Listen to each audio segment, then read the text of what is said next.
नमस्कार, नई परख पर आपका स्वागत है।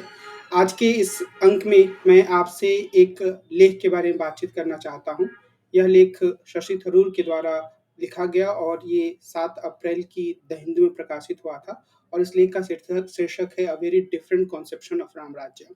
शशि थरूर ने इस लेख में यह बताने की कोशिश की है कि जिस तरीके की राम राज्य की संकल्पना प्रस्तुत की जाती है संघ परिवार के द्वारा, वह संकल्पना महात्मा गांधी के द्वारा प्रस्तुत किए गए राम राज्य की संकल्पना से बहुत ही अलग है।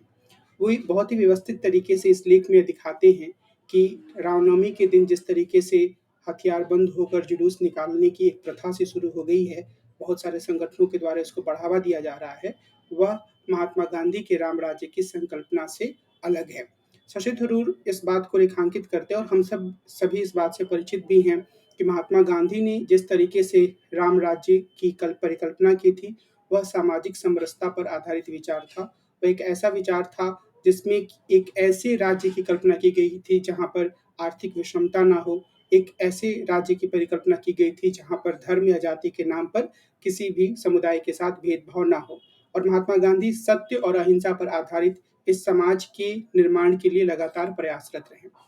लेकिन जो दिक्कत संघ परिवार को या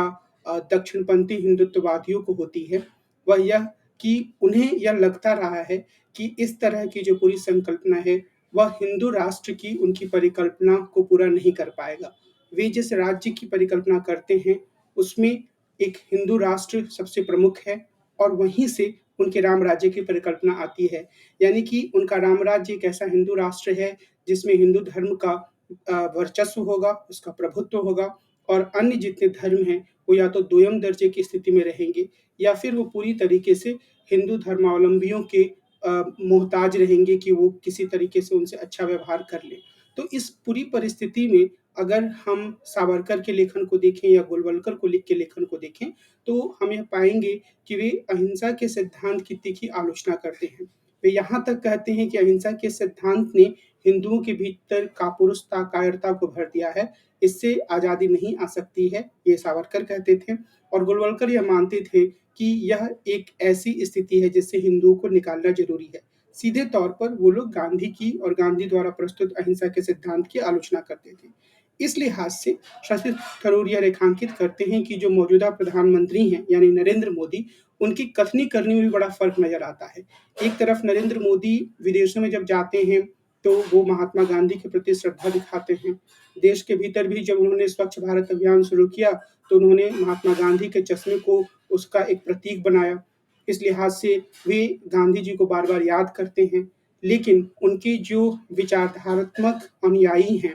वे महात्मा गांधी की लगातार निंदा करते हैं और कई मौकों पर यह बात सामने आती है कि असल में सोशल मीडिया पर महात्मा गांधी के बारे में जो लोग भद्दी टिप्पणियाँ करते हैं, महात्मा गांधी के बारे में जो लोग अश्लील बातें करते हैं, महात्मा गांधी के बारे में जो लोग लगातार निंदात्मक बातचीत रखते हैं, उनमें से कई लोगों को प्रधानमंत्री खुद फॉलो करते हैं। तो इस लिहाज से ये एक द्वैध है और हम ये भी देख सकते हैं कि जो शासक दल है, उससे जुड़े हुए बहुत सारे कार्यकर्ता महात्मा गांधी के बारे में लगातार ही नकारात्मक बात कहते रहते हैं। साध्वी प्रज्ञा के बारे में आप सब लोगों को जानकारी होगी। तो ये जो एक एम्बिवैलेंस या एक द्वैतता की स्थिति नरेंद्र मोदी के कथनी और करनी में है, वह भी इस चीज़ को दिखाता है कि उनका भरोसा राम राज्य की उस परिकल्पना में नहीं है, जिसे महात्मा गांधी प्रस्तुत कर रहे थे। और जो लेखक यानी शशि थरूर हैं, वो इस बात पर जोर देते हैं कि अगर हिंदुस्तान को एक सही रास्ते पर आगे बढ़ना है,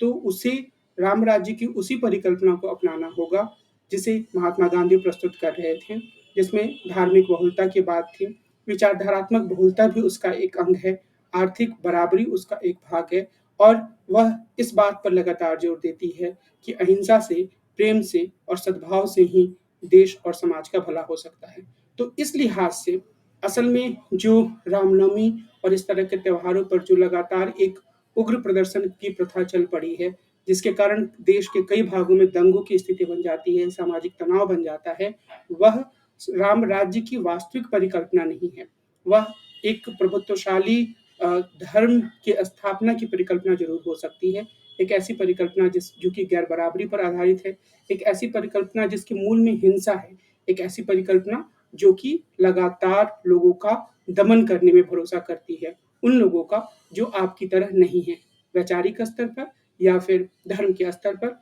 या फिर सामाजिक स्तर पर। तो इस लिहाज से जो परिकल्पना जिस राम राज्य की या जिस राम के शासन की बात संघ परिवार के द्वारा आगे बढ़ाई जा रही है, उसमें कई समस्याएँ हैं और शशि थरूर इसी बात को रेखांकित करने की कोशिश कर रहे हैं। और मुझे उम्मीद है कि आप सब भी इस बात से परिचित होंगे कि जिस तरह का माहौल हमारे देश में राम के नाम पर बनाया जाता है, असल में वह माहौल जो है, वह पूरी तरीके से एक कट्टरपंथ की ओर देश और समाज को ले जा रहा है। इस लिहाज से इस लेख की महत्ता इसी बात में निहित है कि हम सब जो हिंदू धर्म है, उसके उदारवादी मूल्यों को भी पहचानें और उसके साथ ही साथ हम इस बात पर भी ध्यान दें कि जो हमारा देश है, उसमें सिर्फ़ एक धर्म को मानने वाले लोग नहीं हैं। यहाँ तक कि हिंदू धर्म में भी अलग-अलग धाराएँ हैं, लेकिन अगर हम हिंदू धर्म को एक इकाई मानते हैं, तब भी हमें यह याद रखना होगा कि इस देश में कई अन्य अल्पसंख्यक समूह हैं और हमारे देश का संविधान